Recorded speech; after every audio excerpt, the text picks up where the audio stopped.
Welcome to Almost True Scary Tales. Flying thousands of feet above the ground is unnerving for some, but the real terror begins when the unexplained takes hold. Tonight, we bring you 3 chilling in-flight horror stories: a grieving widow traveling with her husband's body, a flight attendant who realizes she's the only living soul on board, and the haunting image of a ghost outside the plane on the wing.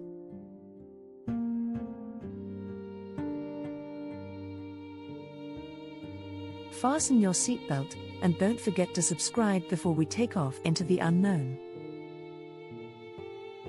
Let's begin. Story 1. The Widow's Luggage. On a red-eye flight from London to New York, flight attendant Melissa was assigned to the economy section, ensuring passengers were comfortable on the long journey.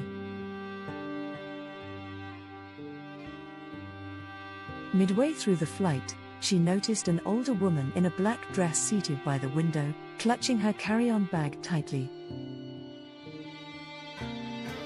Melissa approached her with a warm smile.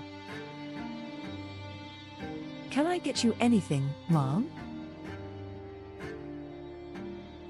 The woman looked up, her eyes red-rimmed. "No, thank you," she said softly. "I'm just traveling with my husband." Melissa glanced at the seat beside her, confused. It was empty. Thinking the woman was emotional about losing her husband, Melissa nodded sympathetically and moved on. But as she continued down the aisle, she felt a strange chill. When she turned back, a man was now sitting next to the woman. Melissa's breath caught. He hadn't been there before. His suit was wrinkled, and his face looked pale and waxy, like a mannequin. Pushing down her unease, Melissa continued her duties. Later, when the woman requested tea, Melissa brought it to her. As she placed the cup on the tray table, the man turned to her and whispered, "Thank you." His voice was hoarse, almost like a rasp. Melissa forced a polite smile and hurried back to the galley. She mentioned the couple to a colleague, but her co-worker frowned.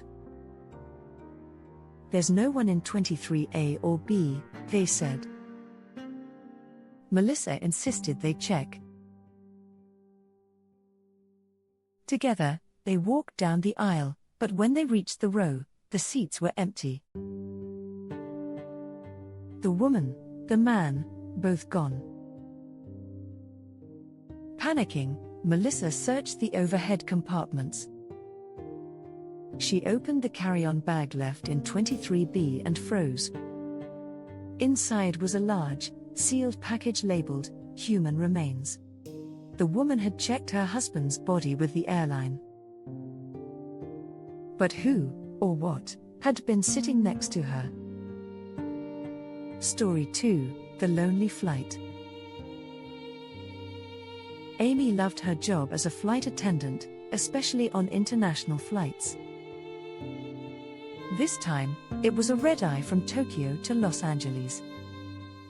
The flight seemed normal, passengers boarding, settling into their seats, and the usual requests for extra blankets and drinks.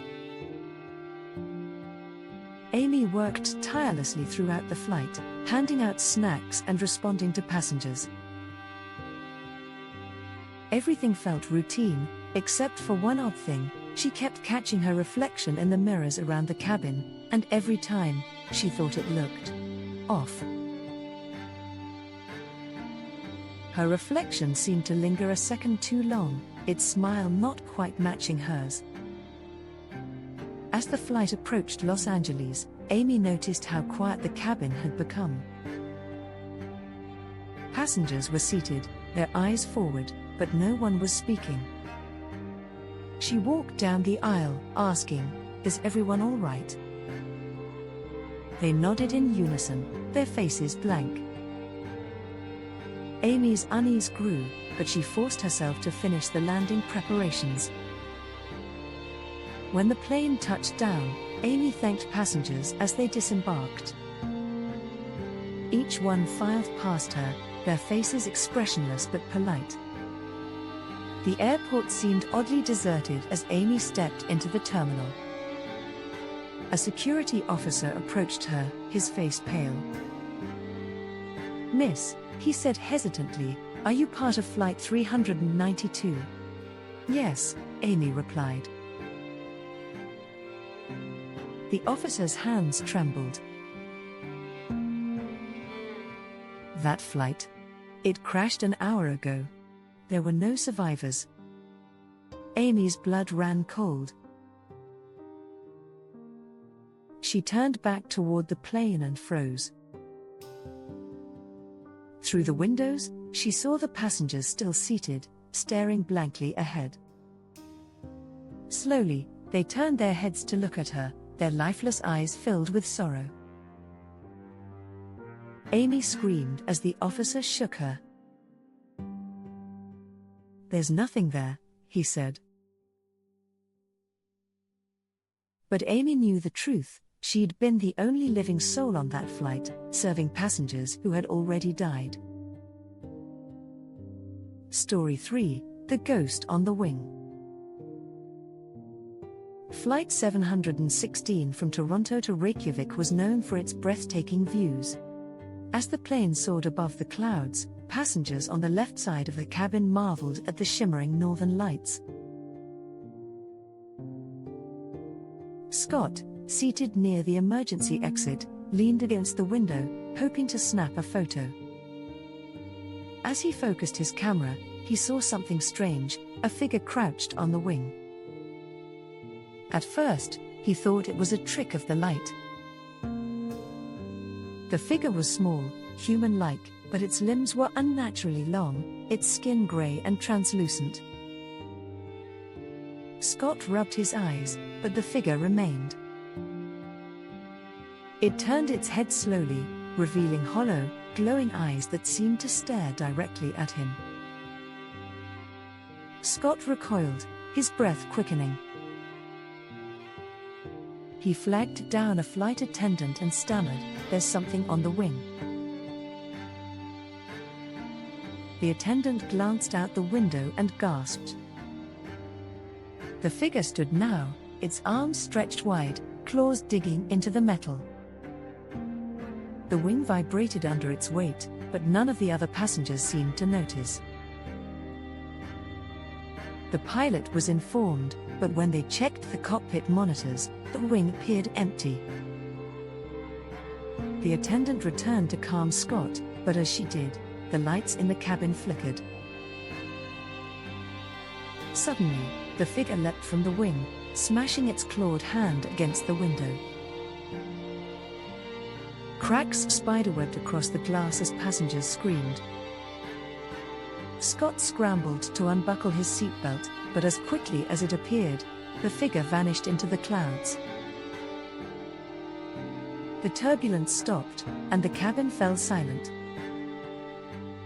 When the plane landed in Reykjavik, the crew inspected the wing and found deep gouges in the metal, claw marks that no one could explain. Passengers avoided looking at Scott as they disembarked, but he knew they'd seen it too. To this day, Scott avoids flying, haunted by the memory of the ghostly figure staring back at him from the wing.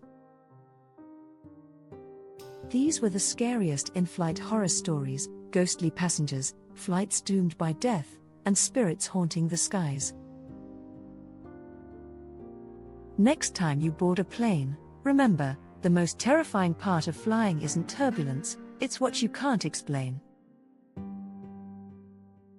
If these stories gave you chills, subscribe for more terrifying tales. Have you ever experienced something unexplainable on a flight? Share your story in the comments below.